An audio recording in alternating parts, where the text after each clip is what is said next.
स्वागत है आपका फुड के न्यूज़ पर। जैसा कि आप सभी जानते हैं, उत्तर प्रदेश चुनावी वर्ष में प्रवेश कर चुका है और आज इसी अहम मुद्दे पर बात करने के लिए हमारे साथ RK वर्मा जी हैं, जो प्रतापगढ़ से, विश्वनाथगंज से, अपना दल पार्टी से विधायक हैं। सर, मेरा पहला सवाल आपसे, आप ही की विधानसभा क्षेत्र से, आपके विधानसभा क्षेत्र सरकार की योजनाओं का कितना फ़ायदा वहाँ की जनता उठा पा रही है?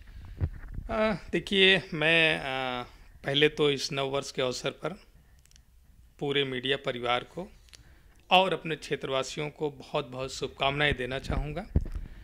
और आपके माध्यम से मैं बताना चाहता हूँ कि उत्तर प्रदेश सरकार या केंद्र सरकार की जो भी योजनाएं किसानों के लिए हैं या जनता के लिए हैं, निश्चित रूप से उसके क्रियान्वयन में बहुत सारी बाधाएं आती हैं और हम सब जैसे जनप्रतिनिधियों का ही ये दायित्व है कि वह योजनाएं जो जन कल्याणकारी, लोक कल्याणकारी हैं, निर्बाध रूप से जनता की दहलीज तक पहुंच सके।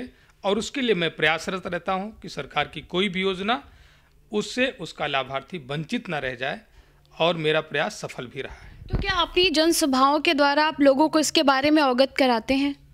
इसमें कोई दो राय नहीं है कि जब तक जन जागृति नहीं होगी तब तक लोगों को अपने से संबंधित योजनाओं की जानकारी नहीं होगी।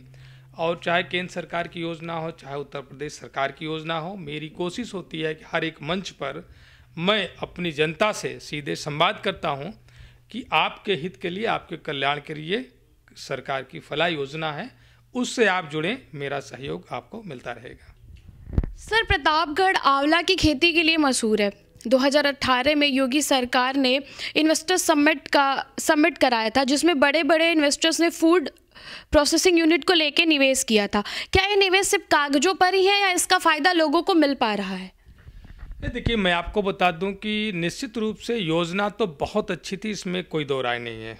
वन डिस्ट्रिक्ट वन प्रोडक्ट की योजना, जिससे विभिन्न जनपदों की अपनी विशिष्टता की पहचान जो राष्ट्रीय अंतर्राष्ट्रीय स्तर पर होनी चाहिए, उसकी गुणवत्ता की पहचान होनी चाहिए, वो नहीं हो पाती थी।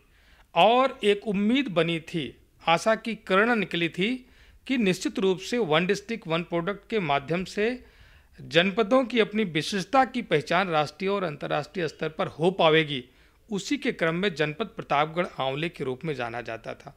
और आज इस कोरोना महामारी ने पूरी दुनिया को ये बता दिया कि आंवला क्या है। आंवला एक ऐसा प्रोडक्ट है जो इम्यूनिटी को बूस्ट करने का कार्य करता है, और आंवला के विभिन्न उत्पाद शरीर के प्रतिरक्षा तंत्र को मजबूत करने के साथ साथ निश्चित रूप से एक अमृत के रूप में, अमृत फल के रूप में जाना जाता है। लेकिन उसकी जो ब्रांडिंग पूरी दुनिया में हो जानी चाहिए, देश के कोने कोने में हो जानी चाहिए, वो नहीं हो पाती।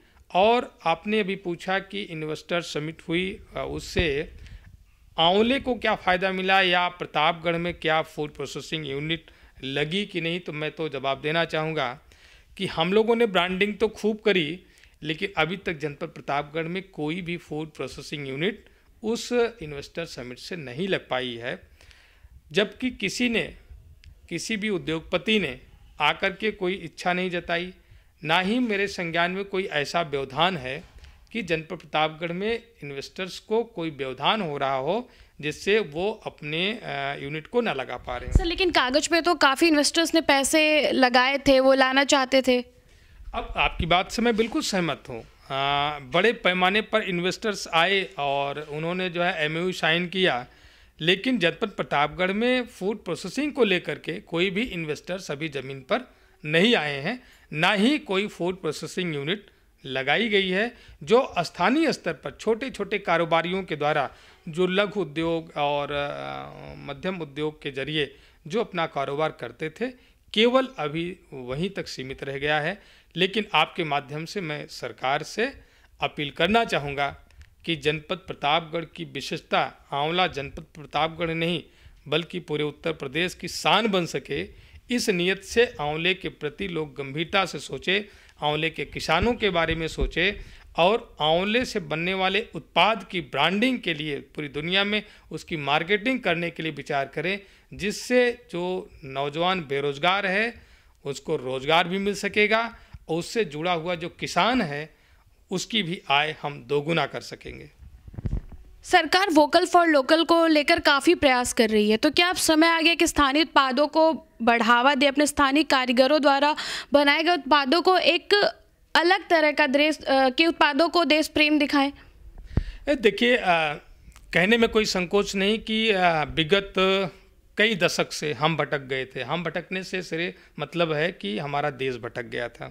हम अपनी चीज़ों को तवज्जो देने के बजाय विदेशियों की बात को सुनना ज़्यादा पसंद करते हैं। आज भी अगर कोई व्यक्ति ये कहता है कि फला देश की फला मैगजीन में फला सर्वे ने ये बताया है हमें, तो व्यक्तिगत रूप से बड़ी मुझे नाराज़गी होती है कि मैं अपने देश के बारे में स्वयं जितना जानता हूँ वो बाहर की मैगजीन क्या जानेगी। तो मैं किसी भी जो लोकल चीज़ है, लोकल वो नहीं है बल्कि वो हमारे देश की आत्मा है और कहीं ना कहीं से वो हमसे ही उपेक्षित है। तो जो भी हमारी स्थानीय चीज़ें हैं, आज अगर मैं कहूँ कि चाइना से पूरी दुनिया में कोरोना फैल करके पूरी दुनिया की कमर तोड़ने का कार्य किया और दुनिया के विकास का पहिया रोक दिया, और आज अगर चाइना कोरोना जैसी महामारी से बचा है तो वह लोकल ट्रेडिशनल मेडिसिन की वजह से बचा है, ना कि हमारी पूरी दुनिया में जो मेडिकल फैसिलिटी हैं। इटली की मेडिकल फैसिलिटी पूरी दुनिया में टॉप नंबर पर है। अमेरिका की मेडिकल फैसिलिटी हमसे कई गुना ज़्यादा बेहतर है।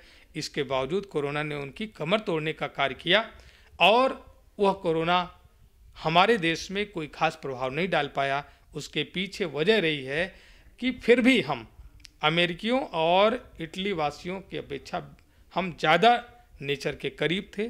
हमारी लाइफस्टाइल नेचुरल थी अभी भी, लेकिन हम लगातार विगत कुछ वर्षों से जिस तरीके से पिज्ज़ा बर्गर की ओर भाग रहे थे और हम अपने पारंपरिक खान पान की उपेक्षा करने का कार्य कर रहे थे, ये वही दादी के नुस्खे वाला काढ़ा आज कोरोना से बचाने का कार्य किया, जिसको लोग तवज्जो देना भूल गए थे और उसकी जगह पर टाटा ताज़ा न जाने कितने जहरीले पदार्थों का प्रचार करने में अपने आप को गौरवान्वित महसूस कर रहे थे।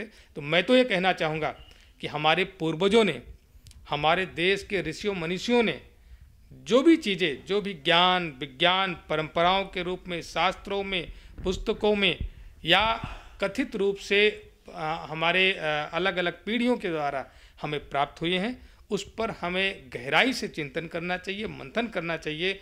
वह भी हमारे विकास का एक माध्यम बन सके, इस पर हमें विचार करना चाहिए।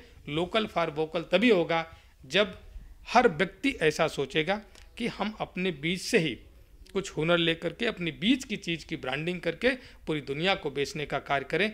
आज भारत पूरी दुनिया के लिए बाजार बन गया है। हम आज ये सोचें कि हम आज भारत के अपने प्रोडक्ट को, अपनी चीज़ों को पूरी दुनिया को बाजार बनाएंगे।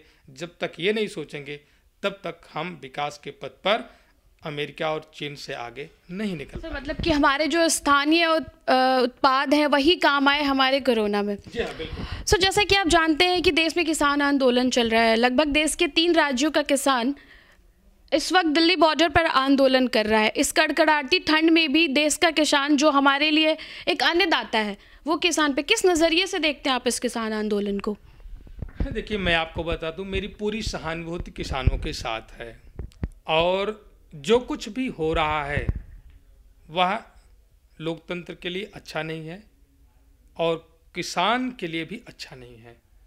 मैं तो ये कहना चाहूँगा कि आज से नहीं बल्कि आज़ादी के बाद से ही किसान जिस तरीके से उपेक्षित हुआ है, किसान देश का अन्नदाता है या कहे दुनिया का अन्नदाता है। किसान देश का भाग्य विधाता बन सकता है, लेकिन हमने स्वयं उसकी कमर तोड़ने का कार्य किया है। किसान के बच्चे आज उच्च शिक्षा से वंचित हो जा रहे हैं, अच्छी स्वास्थ्य सुविधाओं से वंचित हो जा रहे हैं। जो एक बाल्यावस्था में जो हक है बच्चों का अपने अभिभावकों से पाने का, उन सुख सुविधाओं से वंचित हो जा रहे हैं। जबकि आप सोच सकते हैं कि आज़ादी के पहले किसानों की दशा और आज़ादी के इतने वर्षों बाद किसानों की दशा में कोई ज़्यादा परिवर्तन नहीं आया है। बाकी सब कुछ बदल गया। कहीं ना कहीं उनकी आर्थिक स्थिति भी मजबूत नहीं हो पाई। बिल्कुल, आप तुलना करके देखें, आपको लगेगा कि पहले किसान तो नंगे पांव चलता था और आज किसान के पैर में चप्पल है। लेकिन उससे तुलना करें कि एक लघु और सीमांत किसान की स्थिति और उसी के आसपास रहने वाला एक 4th क्लास की नौकरी करने वाला व्यक्ति या 3rd क्लास की नौकरी करने वाला व्यक्ति, C ग्रेड में नौकरी करने वाले व्यक्ति की आर्थिक स्थिति दोनों में कितना अंतर हो गया। पहले हमारे ही बीच साहित्यकारों ने लिखा था, उत्तम खेती मध्यम बान निश्चित चाकरी भीख निदान। आज ये लाइनें अपने आप पर शर्मसार हो रही हैं। लिखने वाला वह साहित्यकार भी शर्मसार हो रहा है। उत्तम खेती मध्यम बान निश्चित चाकरी भीख निदान। आज नौकरी के लिए व्यक्ति अपनी जमीन जायदाद बेच करके नौकरी दिलाना चाहता है। क्यों? क्योंकि उसे खेती से लाभांश नहीं मिल पा रहा है, उसकी ज़रूरी चीज़ें पूरी नहीं हो पा रही हैं। और वहीं पर एक छोटी नौकरी करने वाला व्यक्ति लेखपाल है, सेक्रेटरी है, सिपाही है, इसके ऊपर के लोगों की आमदनी आप देखिए। सर, कहा जा रहा है कि उत्तर प्रदेश चुनावी वर्ष में प्रवेश कर चुका है। आप अपनी विधानसभा क्षेत्र के लोगों के लिए क्या कुछ नया सोचा? आपने क्या कुछ नया सोचा है शिक्षा को लेके, रोजगार को लेकर के और सुरक्षा को लेकर के, जो यूपी का अहम मुद्दा है? मैं आपको बता दूं कि मैं जनपद प्रतापगढ़ की विश्वनाथगंज विधानसभा से दूसरी बार निर्वाचित हूं और अब सोचने से तो कुछ नहीं होने वाला है। ये चुनावी वर्ष में सोचा नहीं जाता और सोचने का समय जब आप निर्वाचित हो करके आते हैं और उसी समय आपको सोच लेना होता है कि हमें अपनी विधानसभा को क्या क्या सौगात देनी है। तो सबसे पहले बिजली की मूलभूत सुविधा की आवश्यकता आज आम जनमानस के बीच में होनी चाहिए। सड़क की सुविधा, पुल की सुविधा होनी चाहिए, कानून व्यवस्था दुरुस्त रहनी चाहिए। मैंने इस नज़रिए से, मेरी विधानसभा में सई नदी, बकुलाही नदी, लोनी नदी, 3 नदियों का जाल है और अभी तक आज़ादी के 70 वर्षों में इन विभिन्न नदियों में 6 पुल बने थे। और आज मुझे बताते हुए प्रसन्नता हो रही है कि मैंने 2017 से लेकर के आज तक सड़क और पुल को अगर ले लें तो माननीय उप मुख्यमंत्री केशव प्रसाद मौर्य जी के सौजन्य से मैंने 1 दर्जन से ज़्यादा सड़कें जो 7 मीटर चौड़ी, जो अभी तक केवल 3.5 मीटर रही हैं, हमने 7 मीटर चौड़ी बनाने का कार्य किया है और लगभग 8 पुल हमारे बन करके तैयार हो रहे हैं। आज़ादी के 70 वर्षों में उसी जनता ने बहुत सारे विधायकों, सांसदों को चुनने का कार्य किया, लेकिन 70 वर्षों में 6 बने थे और मैं महज 3 वर्ष मुझे काम करने का अवसर इस सरकार में मिला। 1 वर्ष कोरोना में गया। आज मेरे 8 पुल बन करके तैयार हो रहे हैं और मैं कोशिश करूंगा कि 2021 के आते आते इसको दर्जन भर संख्या पहुंचा दूं। दूसरी बात, शिक्षा को लेकर के मेरे क्षेत्र में एक भी राजकीय डिग्री कॉलेज अभी तक नहीं था, एक भी पॉलिटेक्निक कॉलेज तकनीकी शिक्षा लेने के लिए नहीं था।